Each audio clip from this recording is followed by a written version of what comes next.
Hey,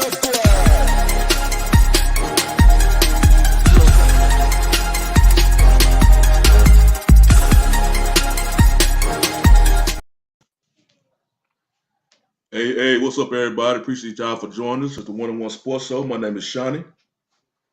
I'm Dante. And what's up, Trey? We see you jumping in straight from the start. What's up, man? Oh, okay, you on mute. You on me, bro. I'm sorry. What's up, fellas? How y'all doing today, man? Fine, Man, doing all fine. right, man. Doing good, man. I'm It's just I just want to thank y'all, man. I was invited, man. So if I'm in here early with y'all, it's just because I was invited. So I just hope y'all can share y'all look. Give me some elbow room so we can hey, share this hey, get space. you some, get you some, We get you got some, plenty of man. Yeah, we space, man. I don't know what position y'all play, but I was a running back and I could kick a 40-yard field goal. So, I was a receiver in and high school. I was a okay, guard. okay, so you block for me and I'm a block Yeah, for the receiver. vet. Let's do it, man. Let's do it. Man. We got another good week, man. I mean, I will say the story that we're gonna lead with. It was unsurprising. It literally came up last night, and it's something that's been going on for a while, and it kind of leads into an issue. I know we haven't gotten into a lot of basketball yet, but if you look at your calendars, and I know you've been shopping, and Christmas is coming, so that's normally when the NBA season tips to talking a lot of basketball. And I know they got the hmm in-season tournament and everything like that. But what's going on with Draymond Green, man? I'm a big advocate for him. Like I know, I've talked about him a lot. I know we discussed it. We had Tommy B on a lot, and we talked about how he literally created the defensive scheme that they run, how smart of a basketball player he is. What he played 4 years at Michigan State, second round pick. The great things about him. Listed all the players drafted above him, all that good stuff, and plays with a chip on his shoulder. He's a guy that I don't care what nobody says. They say it a lot. He's a guy that if you put him in a different era in the NBA, he will still make it because he's an intelligent basketball player, but he's tough. He's a guy that he can make it. And I know a lot of people like to call him Mr. Triple Single and all of that. Well, if you watch the game, he impacts the game. But what he's been hmm doing here lately, it's just like, come on, man. For the supporters of you, they're making it hard on you. And it's like what he did last night to Nurkic, Joseph Nurkic, and just the accidental like hit. It's like he, I, it's like, come on, man.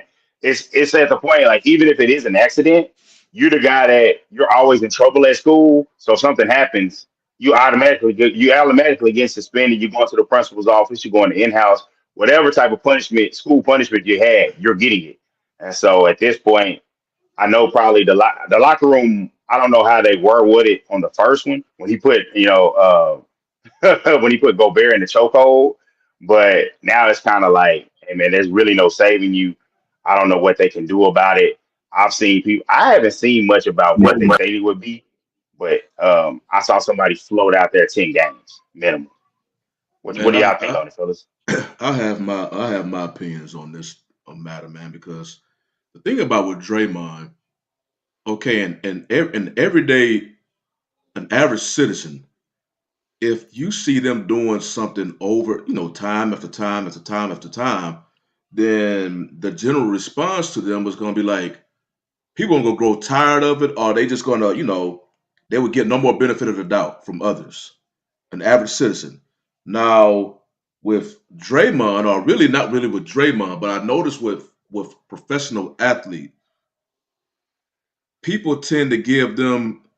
There's a lot of apologies for them, and people just give because they will always blame, like they always trying to explain what they're doing on the court, or it's always this player ownership type angle that people come from. Like players can literally damn near do anything because a lot of many people go back to the owners because they making all this money, and they'll tie money in it with it somehow. Because you saw it with Antonio Brown in the NFL. There was a lot of apologies for him, and this dude is doing like repetitive stuff, and people just, but you don't see that in the everyday world. So like with Draymond, the thing about with Draymond, you don't really even that whole incident he got with Jordan Poole, 'cause I guess it wasn't during an actual game. It was during practice. So I don't really, you can't really say that's off the court because it was technically on the court during practice. But you don't hear about Draymond. Draymond don't get in no trouble off the court. His stuff comes, it's strictly basketball with Draymond. But so you don't want to say that Draymond is a bad dude or something like that. Yeah, you don't really want to question his character, none of that. With Draymond, he obviously has issues controlling he's very impulsive. The dude plays with emotions on the court. So, you see it comes out where he constantly, yelling at refs and getting texts and whatnot. And then sometimes he just overreacts at things.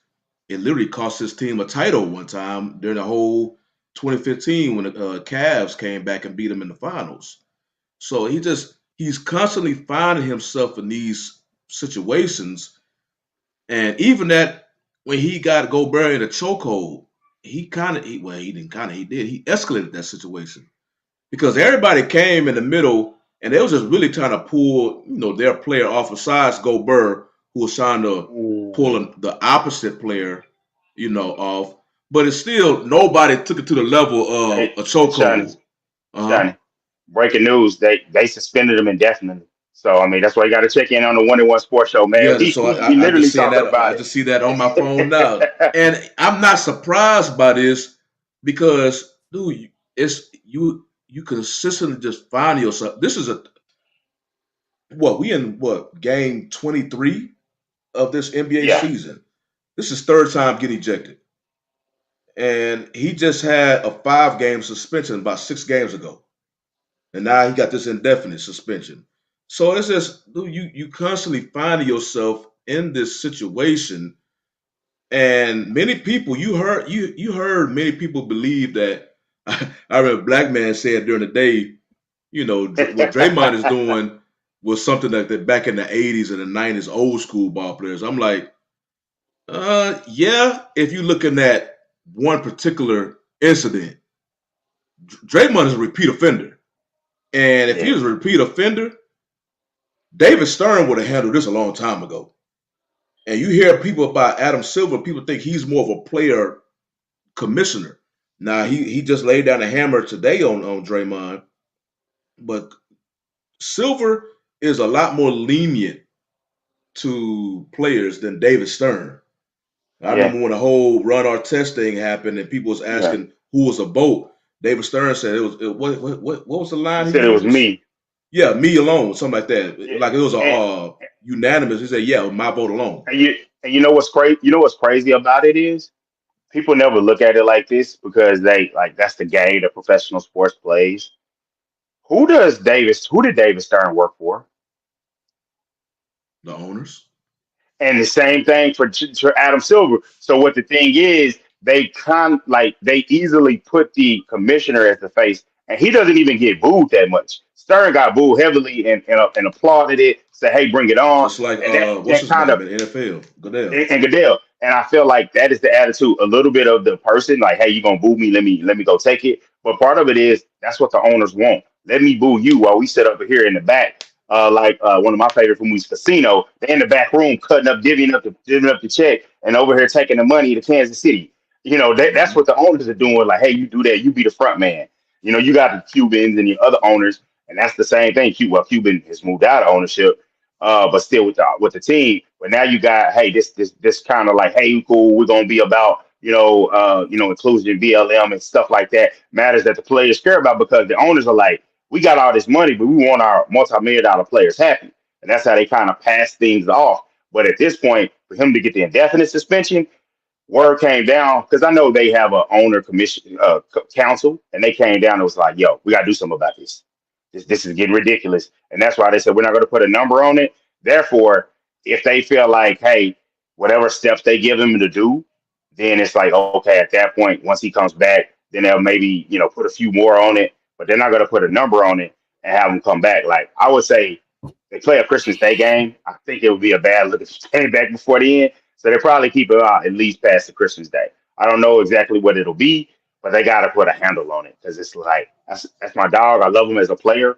I love him a lot. Like it's a player that you want on your team. You hate him if he's not, and he gotta clean it up, man. Well, real quick, Trey, before I let you get in, Mr. Bennett just made up a point about 80s justice, about Robert Parrish and Bill Laimbeer. Basically, they would have handled it on the court, which is correct. They would have handled it on the court, but that was the image the NBA was trying to, because it was just a free for all. That was the image that they was trying to get away from. When David Stern came commissioner, he was trying to get away from that. But yeah, I think now with this suspension, I don't really know if it's really going to do anything because I think the biggest thing that with Draymond is going to be he put Steph in the situation. I think Steph and his teammates are going to have to be the one who really drill this in because Draymond even admitted himself he's not going to change his style of play, his emotion. So I don't think the suspension not going to really do anything, but it's going to hurt his team. So yeah. I don't. 13. Yeah. So I don't think the suspension gonna do anything, but it puts the NBA. They had no other choice. What's up, Trey? What's your opinions on the matter? What's up? So before I go, I'm gonna ask this question: which incident was worse, him choking out old Gobert, or him actually swinging in that position? Because he didn't hit him with a closed hand; he hit him with an open hand, so he just swung on it. Sort of like intentional swing because he turned his body. But which incident was worse? I would say the choking because he was just being excessive with it. I mean, he was pulling, he was choking the dude, was pulling him off, and then he wouldn't let him go. Okay, so that's one. What about you, Mr. Dante? I'm gonna say this one is worse because it's like you was out of pocket for the choke. Like the choke was too much. You could have got him off of him without the choke. There was some. I don't like this dude anyway, so let me get him. And then this one, it was just like, damn, bro, you gotta chill out. You gotta chill out, bro. Like, bro, you gotta chill. It's just you doing too much. But the choke, I'm not gonna lie, it's wrong. But I found the choke funny as hell. It's like, you just ran up immediately. No points, no bucket score. You just like, hey, and that's why I'm like, look, that's my guy. I'm gonna go to fight with him. I want him on my team any day of the week. Brother BMU, you the tiebreaker. What's going on, brother? I'm a fan of Draymond, and I just think that how the NBA is making all these rules. You can't hit the quarterback, and now next year they're gonna have a rule where you can't pull down on the knee. And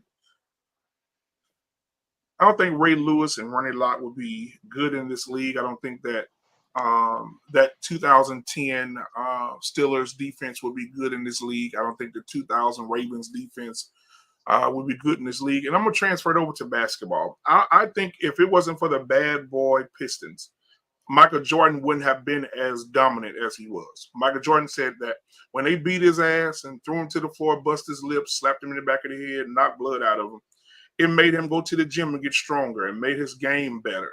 And I think that, it's a lot of stuff going on in the league.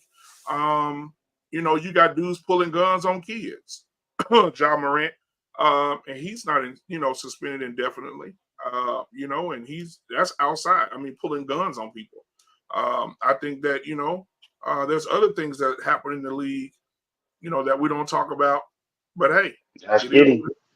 But for him to turn around and hit him in the middle of the game, okay. But I don't think suspending him indefinitely was the answer because Draymond gonna be Draymond, and Steph is not gonna be able to tell Draymond anything because Draymond is the daddy. Steph is the son basically, and so I don't think that. So I think the choke may have been worse. But my brother Shawnee said that it was excessive. However, now all of us on this panel they got in a fight before. If I go over and help my brother or my teammate, and I'm choking somebody out, it's hard to stop a man when he going. If he going, he gone. It's hard. And I know Draymond was like, I got an opportunity to drag this nigga. I'm going to just go ahead and get rid of him. That's what happened.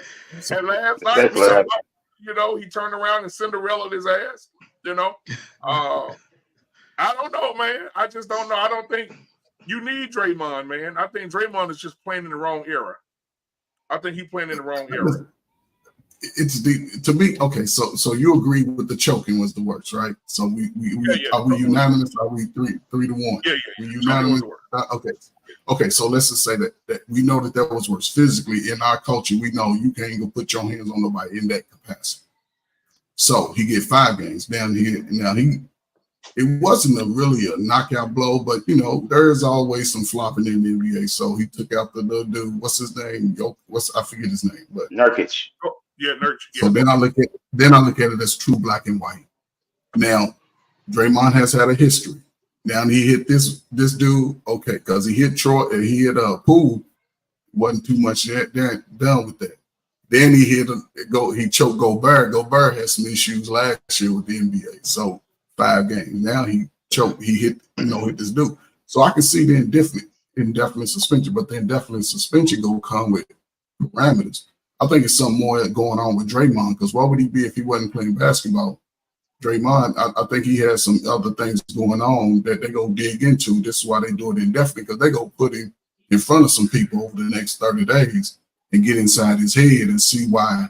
It's normal to have reaction, because like I said, back in the bad boy days, they was getting you going to the hole. You was making a basketball move and they make sure you didn't block the shot, but they ain't try to put you in a position where you couldn't shoot your free throws. You know what I'm saying? So I understand that capacity, but as far as Draymond, I think it's a little bit more going on, because you never heard. I mean, you heard players fighting and all that, and this is nothing new. But his actions are non-basketball, and it could. What if Gobert? You know what I'm saying? It could be a whole lot of things that could happen. So it's just dangerous, and I think it's good. I don't think indefinite, but they have to say that because they go get him some therapy. Now he get ready to get therapy. Watch what I tell you. You never know what's going on behind it. NBA steps in, they go get him some therapy. He ain't gonna just be sitting at home.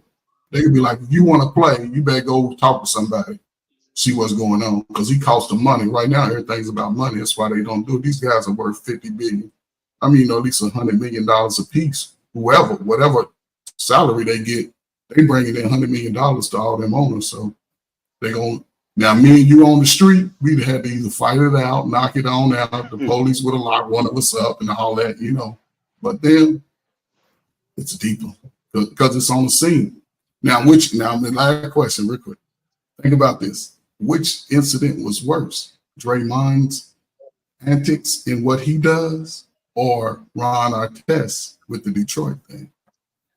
Oh, Artest, because he went in the fans. That's pretty much the number one rule in the NBA. You don't go on the stage in the fans. The only thing I'll say about that is they didn't protect the players. They did not protect the players. And when they put that documentary on, it was like, yo, we never got this perspective. My whole thing the whole time, like, yes, you should not. 2 wrongs don't make a right. He shouldn't have been laying up on the scoreboard, but he's at his job. If he's doing something inappropriate at his job, that's for his job to handle. For you to throw beer on him and treat him like that, and that whole situation was just wild, and it was wrong on a lot of levels. And that's where I did not like Stern just shutting it down. We're going to shut everything down. We're going to do this. Like, yeah, you could have put them guys with a hefty suspension, and that's it. Because, you can't put your hands on the players. And then you came in with this, the dress code stuff.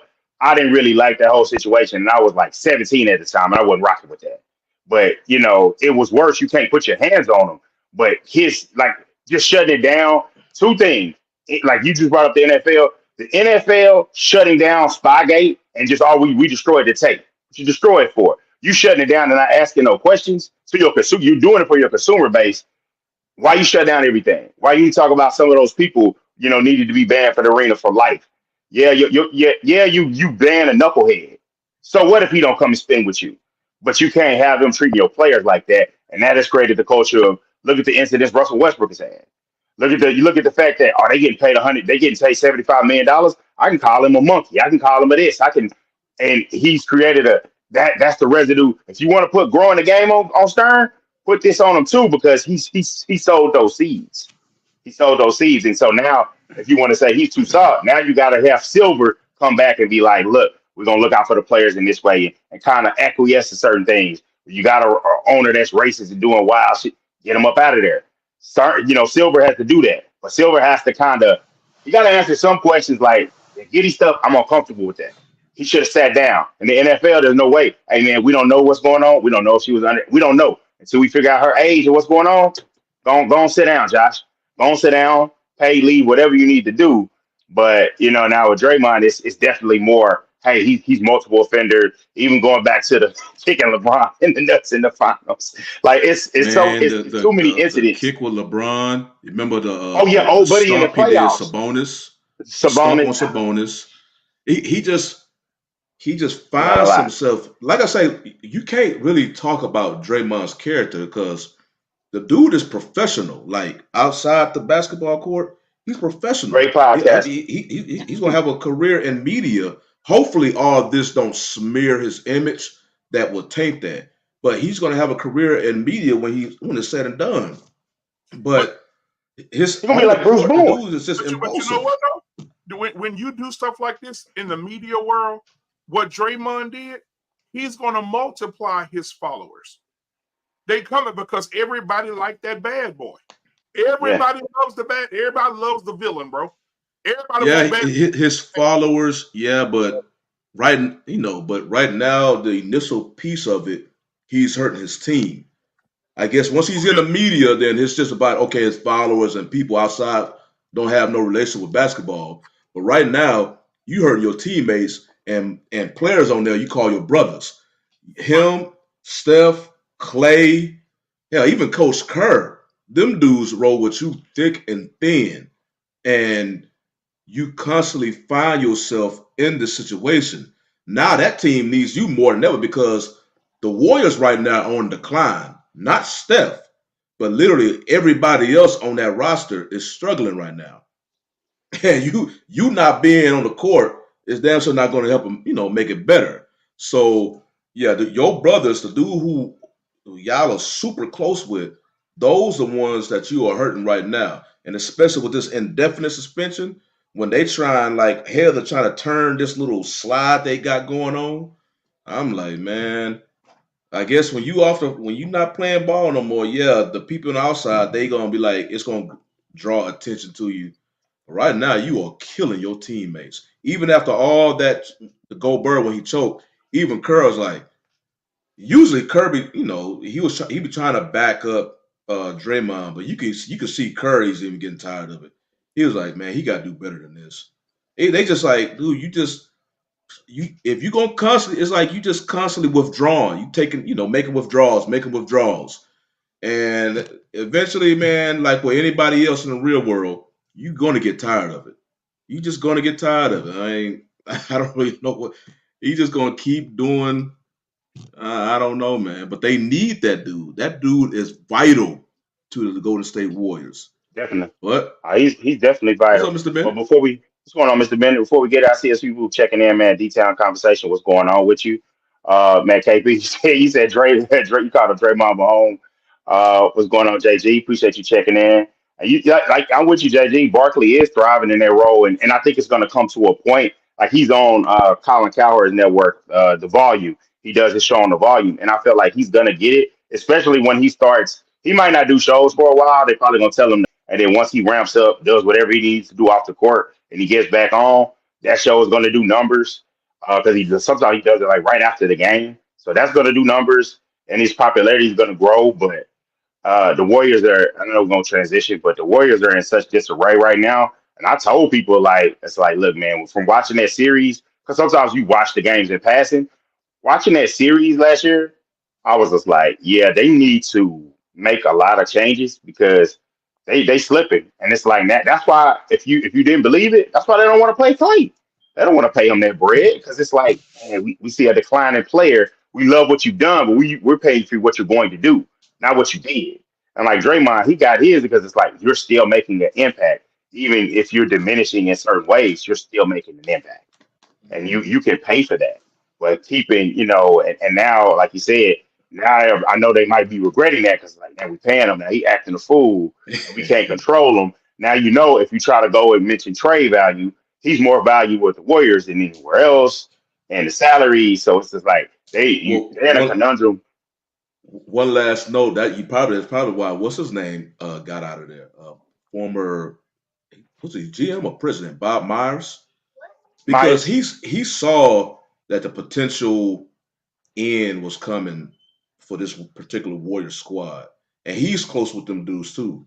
And one would say, man, he didn't want to be the one who have to ultimately, break Make that, them bad decisions, them tough yeah, decisions. break that core up. So he's like, man, I'm good for now. He just chunk dudes. That's gonna be a hard decision. Whoever gonna come to Golden State and just say, okay, man, it's time to move our separate ways, and pretty much everybody will be expendable except Steph. The Golden fans are State going, the fans are going to be upset. and Golden State won't have a choice. They won't have a choice. You can look at their salary. They don't have a choice but to dismantle that team. I don't think they'll be together next year. They won't be able to financially support that team. They got the highest roster in the NBA, highest paid. So it's too much. They ain't gonna be together. What's up, Mr. Bennett? What's going on, bro? Hey, doing well, doing well. Nice conversation you having there. And again, I think I concur with everything you guys are saying. But the fact that they're still just goes to show that they just won the championship a couple years ago, and but still, that doesn't guarantee a tenure with the team. But the reason they had to pay him that money is because, again, how can you say are they regretting it, them getting another championship? That's worth a lot of money there because they just moved into their new building a couple of years ago. So, certainly they want to keep the band together as long as possible. And so I don't think money is necessarily going to be what's at risk here, but I definitely think certainly the reputation of the team and just the impact overall with everyone aging. Because even, Klay Thompson, he might still be 5% of what he was. I don't think he would ever be as good as he was, like, say, 5 years ago. But they're still a very popular track. They're still, in my opinion, they're still the most entertaining team to watch when they have when they have those three guys on the floor. They're like, as far as just watching just a fun, entertaining basketball, it's still, even if you're not at the Warriors, you're still amazed at what they the runs that they could go on. At least the ones they used to. Like I said, that's coming to an end, but they were out. So so I think this won't go on too much longer. But certainly, it definitely shows that, if you're talented or if you contribute, that, you can get away with a lot of things. And that's certainly proven to be true with him, the amount of stuff that they've tolerated. But it came together. I mean, I don't think anyone else but Steve Kerr could have handled it. If Mark Jackson was still there with that team, I don't know if he would have been able to handle that.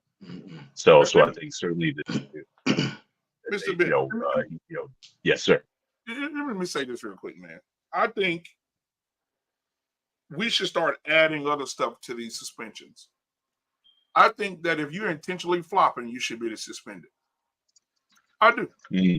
I think that takes from the game. I think that when you're going up for a layup and somebody don't touch you and all of a sudden you catch the Holy Spirit and start jumping up and down and fall on the floor, your ass should be suspended. If you're excessive with it, your ass should be suspended.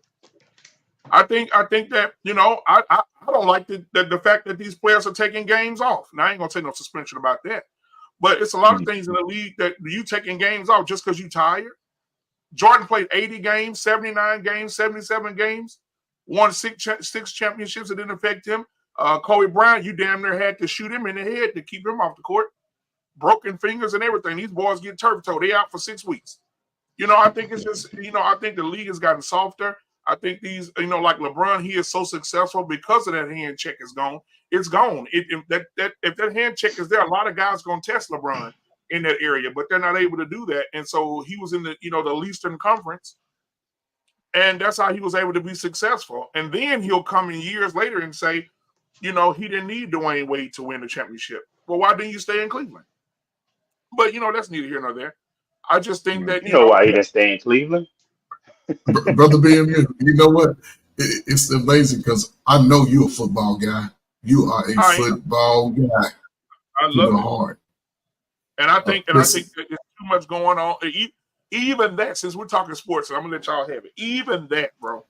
If they start changing the rules where you can't pull people, I mean, Richard Sherman. If y'all ain't heard his take on it, bro, he just spoke on it. He said defensive players just don't show up, don't tackle. He said for 200 pounds, he said if Josh Allen running at me, he said instead of just hitting him down in the knees or dragging him down to the ground, I'm just gonna let him run over me and just drag me. He said because that's what it's coming to. They're changing all the rules where you can't really get in there and do what you're supposed to do as a defensive back. It's too much thinking now. Ray Lewis can get up and knock the shit out of you, get back to the huddle. Now I got to think, can I hit him up top? Can I hit him down low? Can I hit him from the side? Can I drag him down? It's just too much thing. It's taking too much from the game, man. Right. But that's what I think. Well, it's just too much investment in these players. I mean, in Ray Lewis's time, the idea of a player getting $500 million like Patrick Mahomes, these teams just have so much invested, especially in their quarterbacks. But Mr. Ben, you saw that thing. It definitely. I'm not disagreeing with you. I'm not disagreeing with you, but again, follow the money. With these guys putting this kind of investment, especially in quarterbacks, right now, they don't want these guys touched. So you will be putting flags on these quarterbacks, like Flacco. You might be able to have it for the interior guys, or maybe for the running backs, no flags, but they're going to start putting flags on quarterbacks, and that's the only way you can engage them is to take. So. And what game was that? Was it a couple of weeks ago? Who did they lose to a couple of weeks ago? The Eagles. It's just. Yeah, the Eagles, when he was throwing the ball, when he was in bounds and got hit, they called it. He was in bounds. No, that was the Packers game. That was the Packers game. There you go. Yeah, it was the Packers. He was in bounds. It was close, but it was like, and even the referees that do the reviews that for the networks, they're always pro referee. And even he was like, that's a terrible call. That guy was in bounds. It was. And that's why I didn't get mad. Like when they missed the PI, because it's like that evens it out. It evens out. The flags normally even out, and it's just like, bro, you got the PI, but you got the free 15 yards. You can't really whine off of that. You got to protect the face of the league. Patrick Mahomes is the face of the league. If that was Lamar Jackson, it would have been go ahead and keep playing, get up, let's run. If that was Jalen Hurts, let's go, let's keep playing. That was Patrick Mahomes. Everybody that ever played football understand he was in bounds. So everybody's seen that nationally. So he's the face of the league. Other than that, why would they throw a flag? Face of the league, man. Right. And if you go and watch, what is it? The Football Life or something, Baltimore Ravens or whatever, Shannon Sharp said that he used to hear Ray and Ed Reed and those defensive players used to hear those defensive players say, hey, when you get that running back down, you got to get inside that helmet. You got to get to them eyes. You got to get to that jawbone. You know what I'm saying? Them dudes are not playing. They were not playing, bro. When they get you down, they're trying to really fuck you up, like for real. And now you can't do that. You get up now with a scratch. Well, since y'all was talking about quarterbacks, we wanted to get to a particular comment. Black man, did you say you used to have that video? So we want to hear this particular clip real quick of one. I guess you could say former MVP. Now, yeah. So go ahead, Black man, whenever you're ready. Here we go.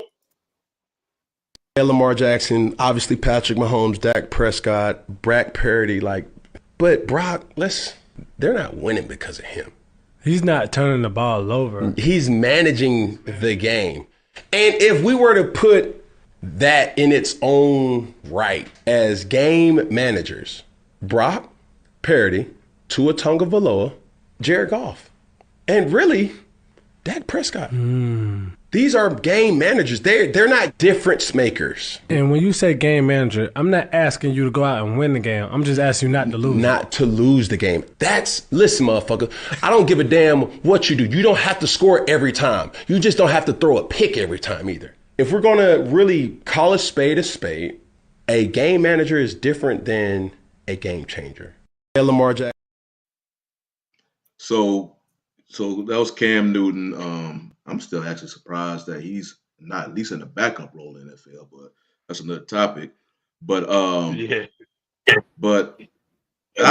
so with the moniker game manager is basically has gotten so negative over the years. To me, there's only two quarterbacks right now that you can basically give them the football and one, because the other one's hurt.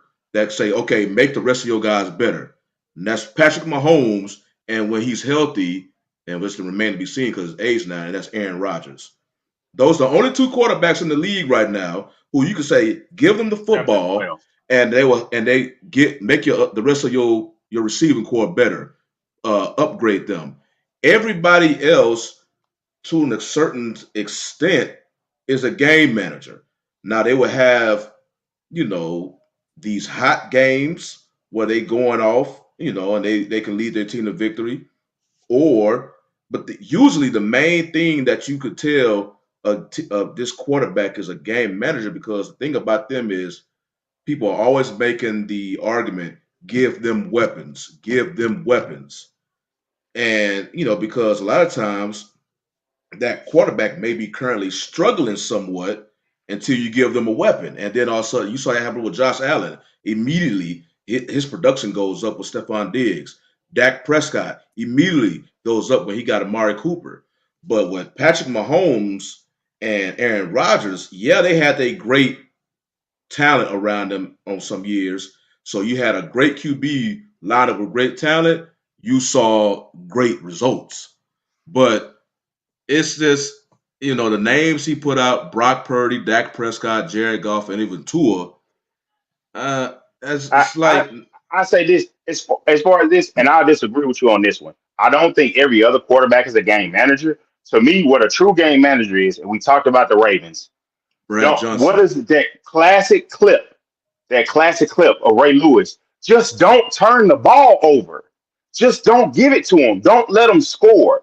That to me got ingrained in my head as a Trent teenager. Dilfer. Like, damn, that's a game. Trent Dilfer, all those type of guys are game managers, and he was a high level one. But Chad Pennington, you're not asking Chad Pennington to win a game. I seen him take those Jets teams, and it was just like he can't throw the ball like 15 yards on an out. It's getting pick six.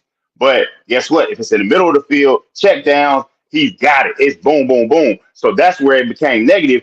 A game manager could do you well. I don't care what you say. Brock Purdy, the numbers is close to a Dak Prescott. But at this point, because Dak's getting the money, and you know, he literally Purdy has George Kittle All Pro, former All Pro in Debo Samuels, a budding star in Brandon Ayuk, and a superstar running back, excellent offensive tackle and line, and an excellent head coach. That, if we're going to be honest, and another reason, and it's not all Brock Purdy's fault. Do y'all know who the dream quarterback is for the offense for Kyle Shanahan? Real quick, The his dream dream quarterback. quarterback is Kirk Cousins, who everybody considers a game manager. He doesn't want a quarterback that's just high level. He don't want Patrick Mahomes. Had a chance to get him. It was a mistake, but they had a chance to get him. And I think, I don't even want to talk about who they took. But that's what I'm thinking about when I say game manager.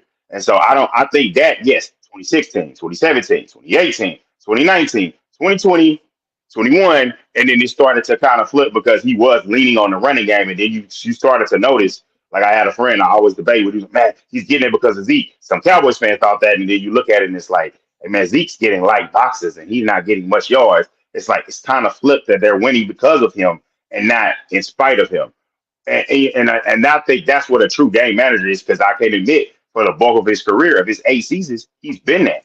I say the last 2-3 years, he has not been a game manager. But Purdy for sure, Jared Goff for sure. Like, you had all those weapons in the Rams, and then like Bill Belichick ran that scheme and broke you. Like, yeah, he's a manager. What he's doing in the Lions, he does a good job of managing it. I have him in fantasy, and it's just like you can see, like, yeah, the game manager line, like the superstar type of lines and stuff. You don't see that now. Tua, he's the weird case because he's a high level pick. I wouldn't say he's a game manager, but he's not a game changer. He's a guy that I think Tyreek Hill helps elevate him, I and I think feel he like was a Tyreek game Hill is the manager under MVP Brian candidate. Flores. He was a Yes, game, for sure. and For sure. that's on Brian Flores, That's on because for Brian whatever Flores. reason he kept him bottled up. He didn't. Hell, the Cowboys kept Defensive that coach. bottled up at the beginning of the Bottled season up. before they opened it up. Yeah, but Tua, his life changed once Tyreek. I mean, maybe that would happen with any quarterback, but you literally saw a whole different Quarterback. side. Because remember about Tua, they said he wouldn't throw the ball down the field. I mean, he was just, and this was Brian Flores. Brian Flores was trying to get Watson when Watson was trying to, find a new place to go. He did not want him and Tua to not have a good relationship. All of a sudden, immediately, here come Mike McDaniel. Okay, you give him some new receivers, give him some speed.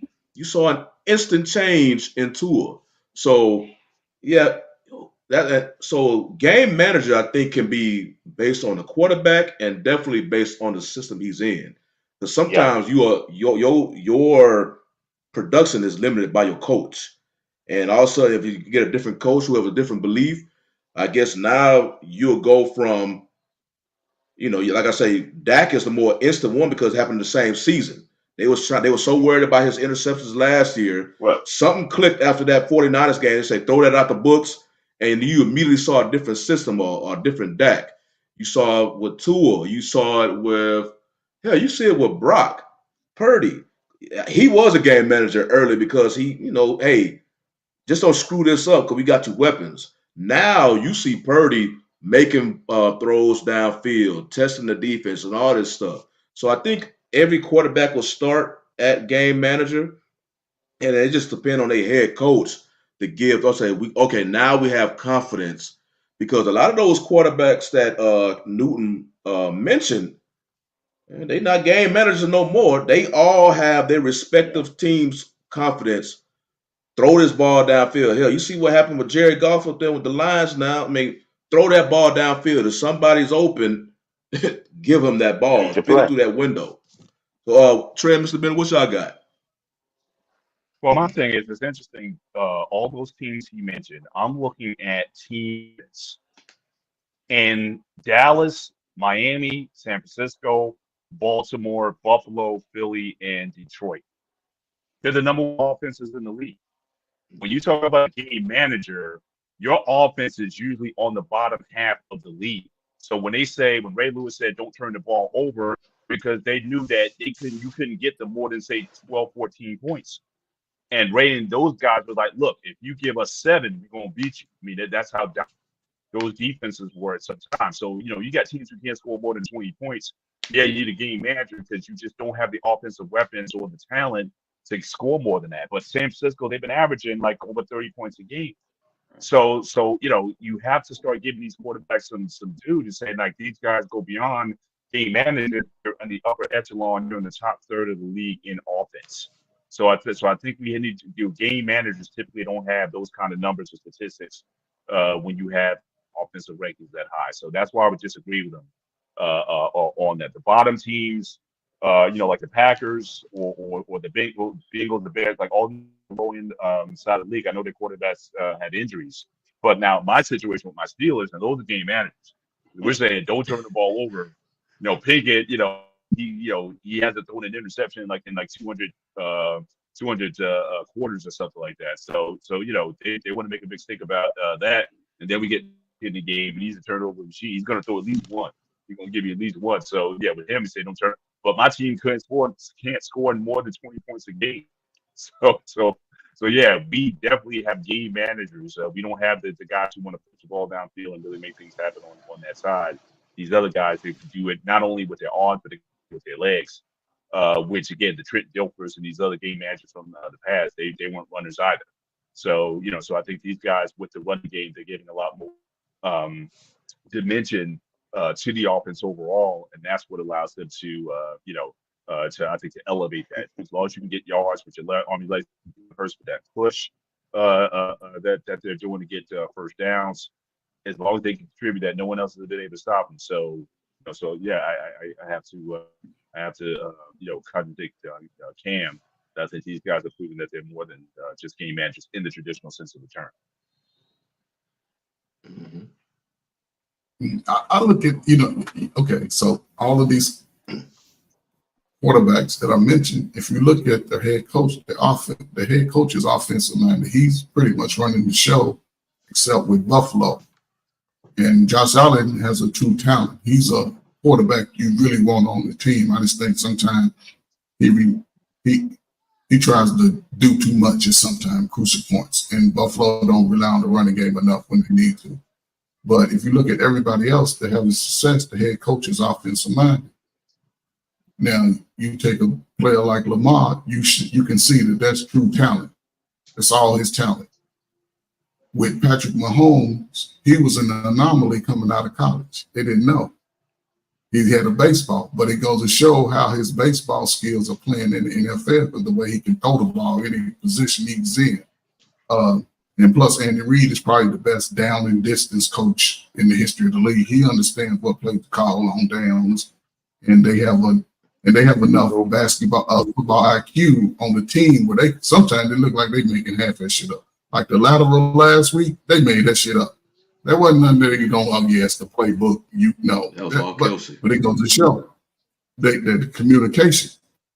But as far as, coming from Cam Newton, I can't really trust it. That's his opinion, and that's fine. But Yeah. you can look at the league and say, what I'm saying, the player, and the thing about it, quarterbacks coming out now, they're not going to just let you run and start. It might take you 3-4 years to learn the playbook.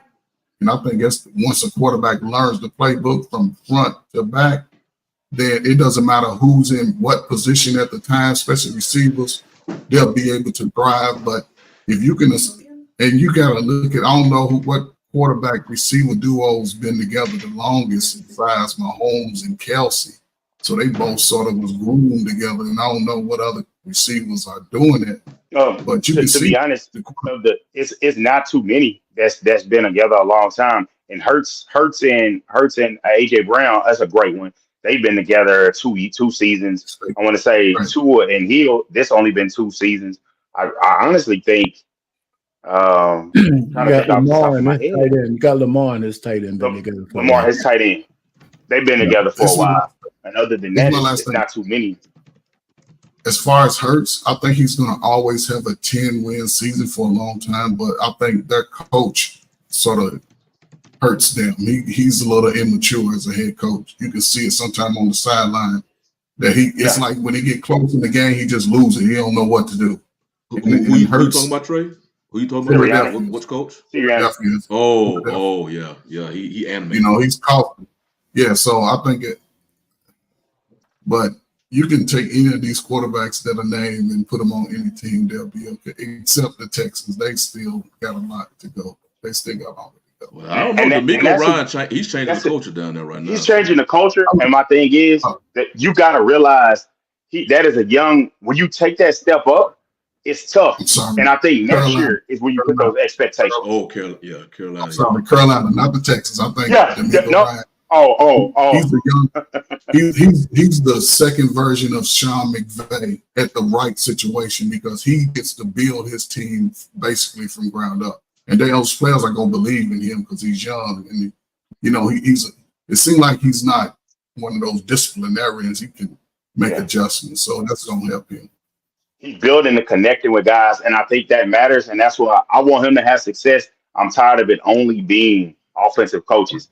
He has a quarterback that's tearing it up. And you can't mean to tell me that this defensive coach can't bring enough staff members in to say you have the offensive coordinator, he gets a job. You have the quarterback coach. You have different coaches that can step up and call plays. It can't be just one play caller. Because I know they say that's a rumor of what's going on with Philly. They say, hey, some of the play calling with Shane Steichen being gone to Indianapolis, that's why they're struggling. But Black Man, I'm not going to touch that because I don't get into the pro team versus a college team.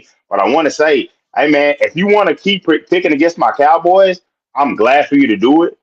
Maybe one day you'll be right, but it's been a consistent record that every time you pick, it goes wrong. So, go ahead and keep going because, we saw what happened with Philly. You know what? I wasn't going to say, I'm going to be respectful. Let me get my boy back up here. Let me get my boy back down here. Y'all, this shit talking. Let me get him back up here. R-Pain, what's going on, man? I'm going to let you go in a minute, R-Pain. Go ahead. I'm here. I picked the Eagles to win that game, and they didn't. All right? You guys look pretty good. I will say this, though.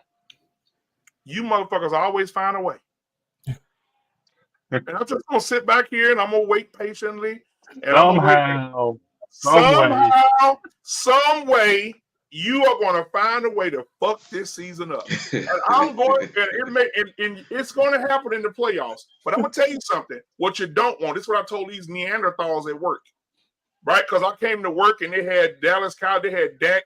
Taped on my computer screens and had all the defensive players all in my damn chair, Cowboy stars all on my shit. But I told them, I said, if the Eagles fall off, which I hope they don't, because they're having a great season.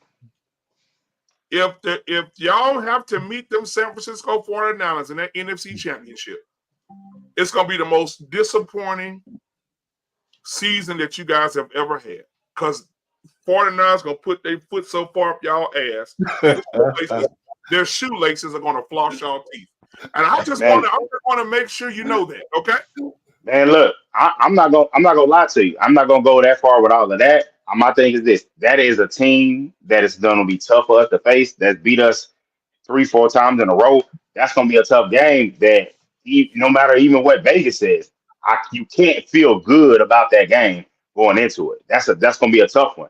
But my thing is, you cross that hill when you battle. When you cross it, I'm not the type that is like, oh, I'm scared, I'm shook up. Nah, look, I know it's a tough matchup, but hey, it is what it is. If you got to face them, I just want the opportunity to have to face whoever to get that far. So that's my thing. He said, hold on. He said, Cowboys are like a pretty girl who takes you home noise.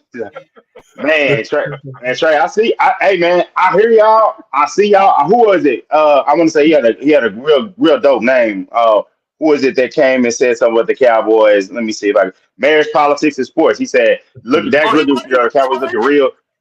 Okay.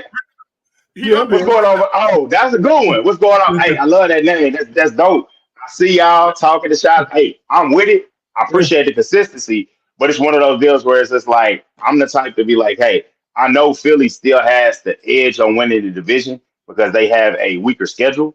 But my thing is, I'm still confident because whoever you play out of that NFC South, that's food. Let me just throw this out. Going to the division. Just a minute. I'm finna leave. I'm gonna say this. It's the Cowboys are like the guy who's sitting at the bar, and Halle Berry walks in and says, "You know what? You're talking to Halle Berry. You're talking to Halle Berry, and Halle Berry said, you know what?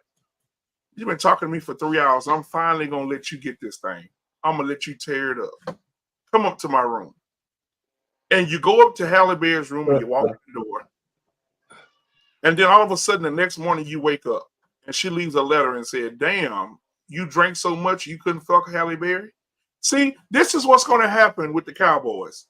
Y'all did all that talking to get Halle Berry to the hotel room. When you got there, you're going to fall asleep. You're going to fall asleep when you get there. And I'm just letting you know what's going to happen. Y'all going to find a way. Or worse. Oh, I can't wait. Oh, I can't stand up. I can't stand up. Fans are delusional. That's my thing. You put the bar so high and the expectations at a certain level. My thing is, at this point, I'm just trying to go and make it to a conference championship game. You plain and simple, right? I'm with you. The best team, and I think in the NFL right now is the 49ers. And my thing is, that's great that they came out. They destroyed us. They destroyed the Eagles. They rolling, but it's just like you got to get to the playoffs, because that's the other sneaky secret that I will say, because I know everybody crapping on my team. I'm not just gonna sit there and take it. The crazy thing is this: hey man, there's a team that has a longer Super Bowl drought than the damn Cowboys, and that's them. They just kind of sneak under the radar on that, and I don't care about. And it's a great song by Brandy. It's called "Almost Doesn't Count." The going and making it, that don't count. Winning is winning. Losing is losing. Can I throw something out? That's my point on it. Let me throw something out at you. Let me just go ahead, throw that out, brother. I tell you what, man. Stephen A. Smith got a whole new box of cigars waiting for your asses for the playoffs. But it doesn't matter, because this year Lamar Jackson's going to win, and I think that that game that he came back and finally won in a close call, I think that broke a little bit of ice for them. And the last thing, though, the only problem I have with them is if they get a week off, I don't think that would be good for the Ravens. I think you don't think so? No. I just had an argument about that. I just think that they need whatever momentum they build up. They got to play 3 games to get to the championship instead of 2. That's my feeling. I don't think you need no time to get some momentum. And I wouldn't mind to see Dak against my man Lamar or anybody. I think that his bar is so high, or higher than anybody else's. Nobody's going to give him his props unless he has a Super Bowl ring. I don't think it's fair, but that's how he's being judged. He's being judged that. I want to ask you, what do you think about the upcoming matchup? It's not this week, but the next week. I want to say the Ravens have to play against. They're going to have to travel to San Francisco. How do you think that game's going to go? Because I think that's going to be the old school physical game, like for real. I think we're going to see a lot there. See, to me, you think so? You think they're going to whoop them? I don't see whoop them. I will put money on it right now. It'll be a blowout. Blowout? Who's blowing out who? I think the Ravens too good of a team. San They ain't getting blown out, will- black will man. blow- San Francisco will blow out the Ravens. No, they're not. No, they're Shit. not. Watch. Okay. RP, answer your fucking phone, because I know you ain't got no script. Answer your goddamn phone, I'll call you. Hey, listen, man, that game's coming up, man. I might get off the Red Zone channel and watch that whole thing all the way through. Yeah. You gonna see. I We'll mean, see. you can't depend on Lamar because you're gonna get him hurt. Lamar gonna come around that defense. And he's been throwing the ball pretty well, man. If his receivers are there, they get Beckham. Y'all talking about Lamar and basically AFC. I think they're gonna have to have a lot of help now because they put themselves in this situation. I think the team to potentially watch will be Buffalo because Josh Allen now has Joe Brady as his AC. And you seeing a different Josh Allen now. Now they should have made this move earlier, and you would have saw a better Josh Allen. But because Joe Brady, people remember what he did back with LSU when he led that monster of an offense when they won the title. And now that he getting his, now that he got what was the OC name that they let go? Damn it, what was his name? But he was kind of I don't want to say old school, but kind of predictable, kind of had a linear offense. And I know you're talking about the guy that was Ken Dorsey. He was one of the main ones who didn't want to run the ball. So now Joe Brady comes, you see a whole different offense. Basically, they changed the stuff up over there. But the thing about it is with Buffalo, is the hole they in right now too big to get out of. Because if they could potentially, they almost was looking like Cincy was before the Texans snuffed out that fire and when they won like 5 games. What was it? 3 games in a row. 3 games in a row. That was Denver with 5. Hell, Texas snuffed out both of those fires. But the Texans snuffed out that fire and then they lost Burrow. But what's his name? Jeff Brown is showing. I'm like, damn, this dude look like he could be a starter for somebody. So. I guess that goes back to Cam's about this whole game, man. So it just really depends on the coach and who's calling the offense. But with the Bills, you seeing a different Josh Allen now with Joe Brady doing his thing. calling the But plays. I like the Eagles. I gotta ask, hey Trey, in the chat, who is your team, man? I mean, you're doing a lot of talking about the Cowboys, man. Who's your team? Are you saying some wild stuff? I don't even want to get into that. Who your team, bro?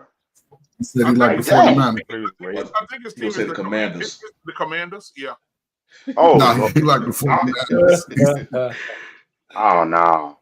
Hey, but let me say this, man. I don't think any team in the NFL really want to see the 49ers, bro. Like, I really don't. I really don't. I think that they're well put together. I think they're motivated. I think they're well coached.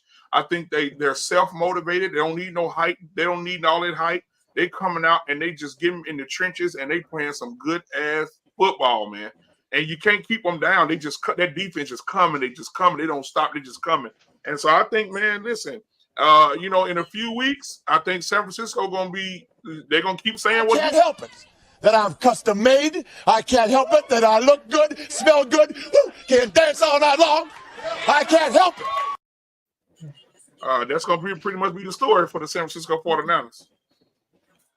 I hope the Eagles can rebound, but shit. They look bad. Yeah, and Seattle got some weapons, and they fighting for a playoff spot. So that's gonna be a tough one on Monday night. That's gonna be a tough one for them. And I think the Ravens game, I think you underestimating them because one of the best things about the 49ers is that run game. I don't think you're gonna be able to run on them. I think it's gonna be a good hard fought game. I told you he was a commander, man. He said, I'm a Commanders team. We in a rebuild from the top to the bottom. We'll be okay. I felt that animosity was from somewhere about the Cow. I felt it was from somewhere. But I get it. I dig it. Hey, do the Commanders have are they in the hunt for a playoff spot? And they're in the hunt for a draft pick. Howard. I need to keep losing games. Oh, okay. So let me ask y'all this, and I'm gonna leave y'all alone. What do you think you'll see Shedeur?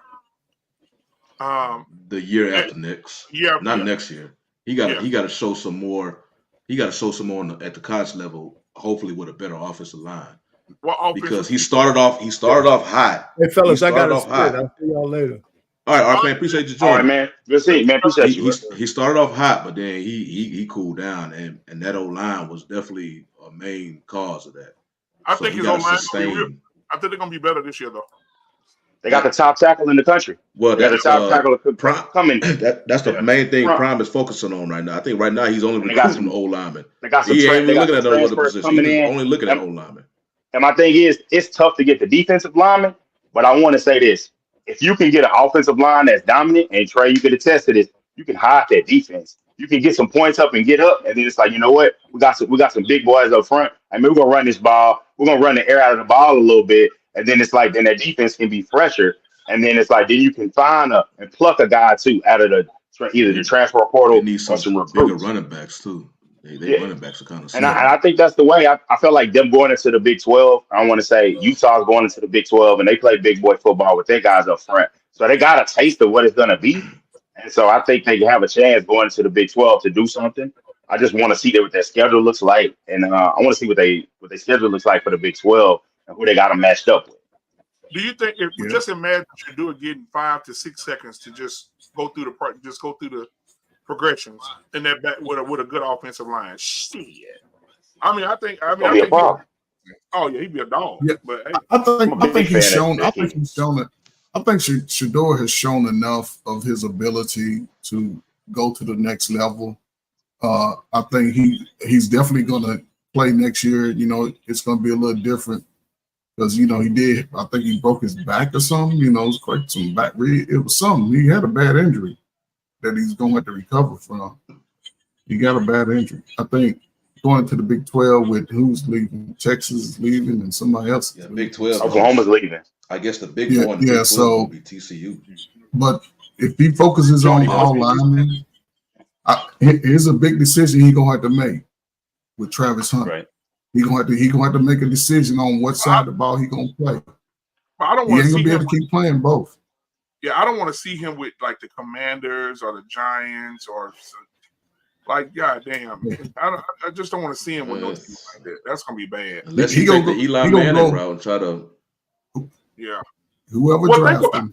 Shawnee, was it NIL you were deal? saying that What's that? Shawnee, was it you that You froze up, Mr. Bennett. But while Yeah, we're you- in a minute, man, these NIL deals, they're way better. Hell, Shedeur Sanders got paid more than Brock Purdy did this year. Oh yeah. What was that, Mr. Bennett? You was freezing up a little bit. No, you were saying I think early in the year you were saying you thought that Shedeur might have been like a third or fourth rounder if he went this year. Third or fourth rounder. I thought that was you. Nah, It was either you or Dante. I think he'll be higher. Like Trey mentioned, he's shown like he can produce. He's shown, but I guess if he was trying to get out in this upcoming draft, Right. I think if he produced the way he did at the beginning, he'll be a first rounder. But because his production started sliding down, mainly due to his O-line and stuff, that can push him in the second round, maybe third, if you're looking at the way he finished the season. But, he'll return back to Colorado next season, and hopefully he'll have a better sustained line. But his talent has shown he can be first round worthy. Now, hopefully he can show that on a consistent level. Yeah. And nobody's just drafting him based on, you won't have to draft him based on his talent alone. You'll be able to say and try to prove to people he's a first rounder based on his talent alone. Hopefully you can be looking at his talent and production. He is a first rounder because he is the talent and here's the numbers. Because there's one thing about if because a lot of times he's getting attention because he's Prime's son. So if he was a first rounder and you looking at just talent, people would be like, well, he's only first rounder because he's Deion's son. And they would look at him, which is kind of opposite because when he was coming from Jackson State into the Power 5, people were saying he ain't gonna be able to do what he did at Jackson State in the Power 5, and then he was able to do in the Power 5. But now his O-line was basically the main reason why his production just started sliding. But once you could team up his talent and production, it's first round worthy. I thought the only reason he would get glory is just because, like what Shani said about coming from the FCS level, then coming up, to the FBS level, but also the fact of him just, all right, we got the Heisman Trophy winner. I think he's going to get drafted high because he came from Arizona State. He looked good his 2 years at LSU. You got Caleb Williams, you got Drake May, and so you got those three guys that are almost going to be in those top tier.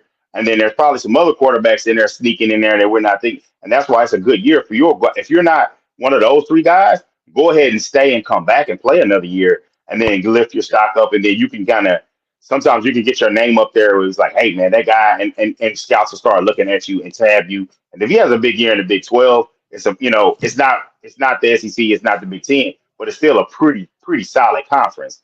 You can still get your name out there and get in a big bowl game and get drafted. Do you look at him as an early Heisman favorite now that you've got the USC QB and the LSU QB going into next year? Is he in the Heisman conversation from day one, or does he still have to work himself into that? I think he has to work. I think he's going I think he has to work just because it started so high and then it went low. But he's what I would call, if I was a person that put wagers on things, that's a player that I would be like, he's a dark horse. His odds are low. I'm gonna make an investment on that right now and see how it turns out. That's how I would see Shedeur, because I think very highly of him, because the one thing that's key is Deion played in the league and he saw at his time how mobile quarterbacks are viewed, and also he saw how it happens and they deteriorate. As in, we were just talking about Cam Newton. Cam Newton should still be playing, but he ran so much, body deteriorated. And he kind of fell off that cliff. Those 70 rushing touchdowns came at a cost. And I think he was just like, now Shedeur is going to be a pocket passer. He had the connections. He had him working with Brady. He's a pocket quarterback that can, make some plays outside of it. And that's what I love about him. Because if you merge the two as a quarterback, so hard. Y'all remember that game he had against USC? I think USC they was trying to pull away. And all of a sudden, that second half, Shedeur amazing started lighting them up. Literally, I think they just ran out of time. They basically just ran because he started lighting them up. So in that instance, right, and I know you're talking about USC, they defense all year, so they couldn't stop anything. But still, at that time, USC, I don't know if they was undefeated or maybe just lost one game, but they were by far a bigger favorites versus Colorado. Yeah, I think they had the one loss. They were still up there high, and Caleb was playing at a really high level. And you saw to me, in my opinion, if you want to ask where he could go against a guy that's looked at as, I don't want to talk about the comparisons, but a really high level pick, a slam dunk, top 3, number 1 overall type guy. When those guys are on the field together, it was just like, hey, I'm doing my thing. I'm leading my team back. We got in a hole, dug them out of the hole, and it was just blow for blow for one of the best quarterbacks. And that's why if you say as a Heisman, candidate, you put that tape on and you say, hey, look, this is the ceiling. And that's an excellent example of his talent right there. You saw it on display right there. That Colorado State game, man, man, shout out to Spread. So he had some time. He lit up defenses. He had some time. So let me ask y'all this. Do y'all, real quick, Trey, do y'all think that seriously though, that the NFL should revisit the rookie contracts because of what's going on in it? Because I'm looking at it right now. Last year, Shedeur Sanders, talking about getting them more money? Yeah, because Shedeur Sanders, as last year, as a college player, made $10 million. Brock Purdy made $250,000. He made $10 million for real? That's crazy. Yeah, NIL, man. NIL. $10 million last year, Shedeur Sanders, and he riding up to the practice facility in a Rolls Royce Phantom, and Brock Purdy driving a Jeep Cherokee. Come on now. My only thing about that, I guess, with the NIL is it's unlimited. Basically, you don't know who can be giving you the money. So you remember back in the NFL, I think it stopped after Sam Bradford. They was make these incoming the last incoming rookie QBs getting paid more than established quarterbacks, and they haven't even thrown it down yet in the NFL. So that's the only thing. I'm like, I'm fine where they at right now with the rookies, because look, you're gonna get paid as a rookie QB, but you haven't did anything yet to be like Sam Bradford. Getting 30, 50 something guaranteed? 50 guaranteed. I'm like, He was the man, last bonus baby, and yeah. that he was the last one. That never made any sense for me. You never played an NFL down yet, and you about to make more money than some quarterbacks out there who've been starting for 5 years. But That don't the make reason I would disagree with that dude is simply because of that though. If I'm in college, that's what's going on with the girl in LSU. What's her name? The basketball player. She said, "I'm not going to I'm not entering no draft." She said, "For what?" Angel Well, Reese. yeah, She said, "I mean, She's in a league that doesn't. that's WNBA, That's a man. different monster, and But she needs to go and she's gonna have to elevate that league. And But as far as college, the highest no, paid WNBA player making $300,000 a year. Reese made what, a $7.5 million last year? Why would she go to the WNBA? but listen, I'm all for the NIL. With the NIL coming to fruition like it is, if you a C average football player, take your butt to college. Because if you go to Timbuktu, you get that NIL. It might not be $3 million, it might be $3,000 a month. It might be $8,000 a month, and you getting that on top of your free education. Fill up these college campuses. Go play sports, whatever it is. If you play shooting marbles and you get a scholarship, take your butt and shoot marbles. It can be future, but see, it sets you up for the future because a lot of these other players, they go on to be business owners and do all their stuff. You can have those connections that go through a lifetime. Forget all this, what school brand. I would recommend everybody get the NIL. I want an NIL. I don't know about y'all, but give me an NIL right now. So, but, as far as, the NFL contract, I think it should be revisited, rookie. I think all definitely players should. I see they talk about that in the chat. I see a couple of chats.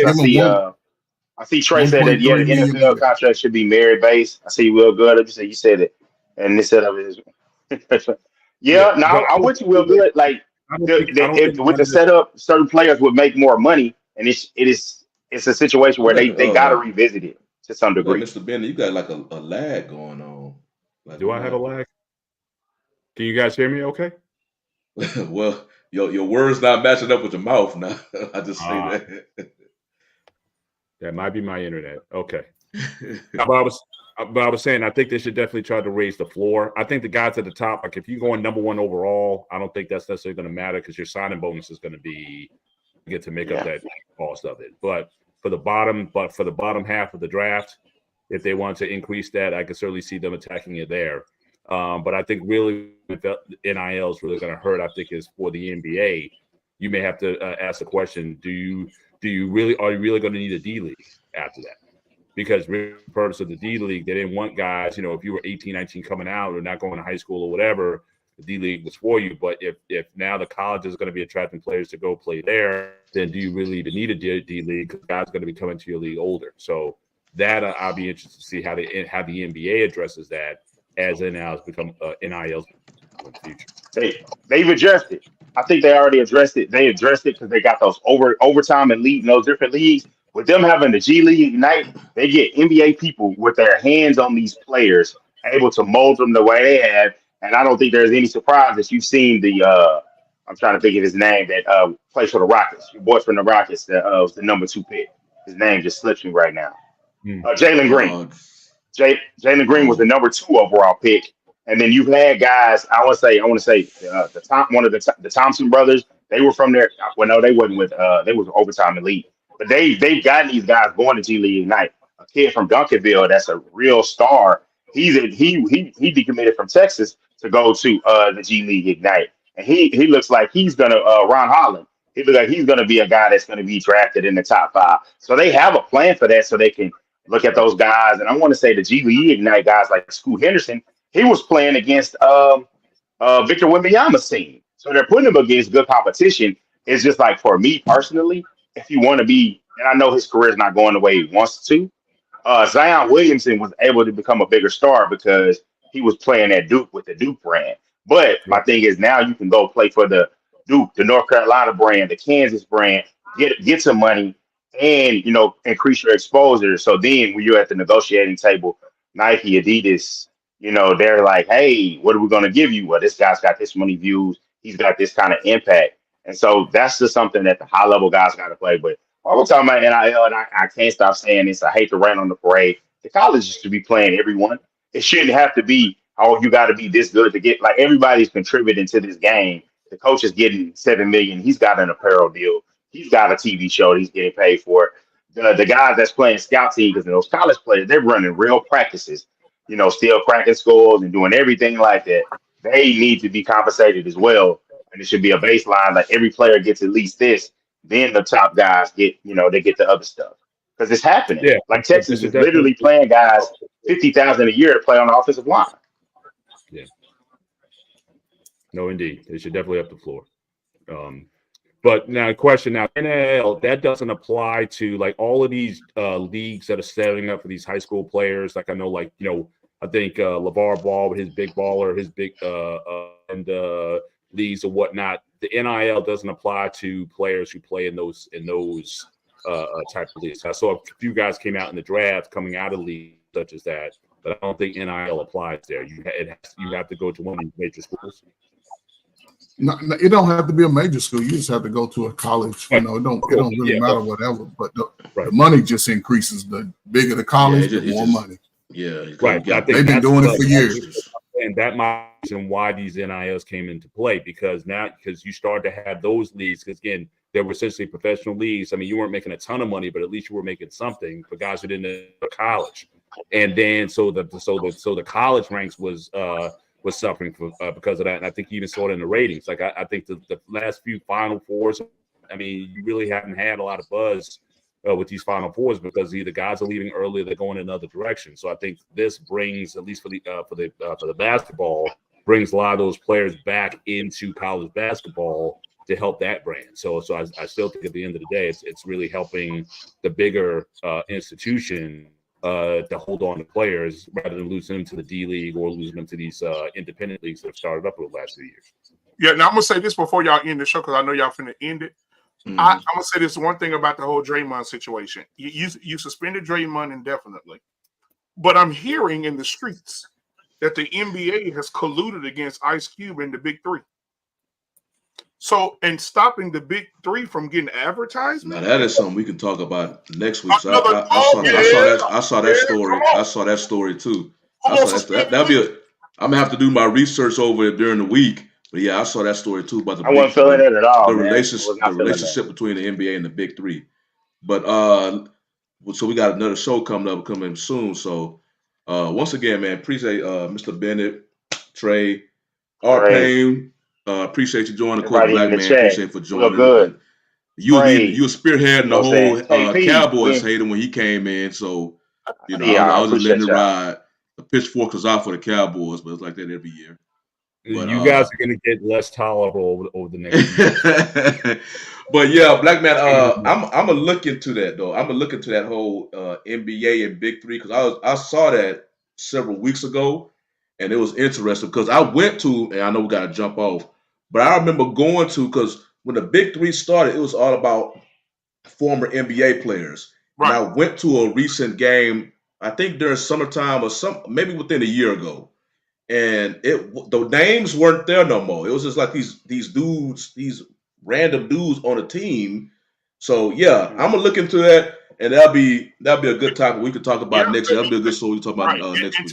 To add to what you said, it basically the NBA said to the Big Three, basically they were going to the Big Three advertisers and telling them if you do business with the Big Three, we'll pull.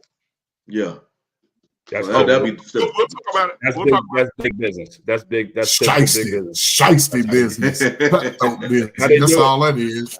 Yeah, rock on, Ice Cube. NBA flex the muscles. But think about it though. Hold on, man. I know we gotta go, man. But think about it. All the players that are in the Big Three are past players from the NBA. Half the coaches are Hall of Famers. Like, think about it. Like, your brand is moving over to another brand. Why wouldn't you want to support that? That was the initial draw of the Big Three. And like I said, when I went to the game, they had these other. I'm like, who the hell is this? Who is this? I'm Googling them. I see no NBA experiences nowhere on their resume. I'm like, oh, hell, man. They just got some dude probably from Croatia coming to play ball now. I don't know who he is. Yeah, it used to be TV games are hoax. Yeah, you like Steph. The TV games, the one. Steven Jackson, just players Yeah. on that ilk. What's the name Quentin from Richardson. the old Clippers? Quentin Richardson. You know, with the Yeah. So Joe, he- what's his name? Joe. ISO Joe. He's the big Joe man. Johnson. Yeah. Names that Yeah, you Joe recognize, and it's not like they like retired a long time ago. They just recently retired, and they still had that competitive edge in them, so they went to go play in the Big Three. But yeah, that has fallen down. So like I said, I'm gonna look into that, and we'll definitely get into that next week. That'll be an interesting story to get into. Yep. But All right. Well, we can make. I definitely had to make that happen, man. I will start. I'll make sure I have those out because that's a good conversation right there. But man, Yeah. so let me know when y'all want me to end it, man. We good to go, and y'all have a good night, man. All right, man. On I that appreciate note, everybody. see y'all next week. We out. Peace. Peace.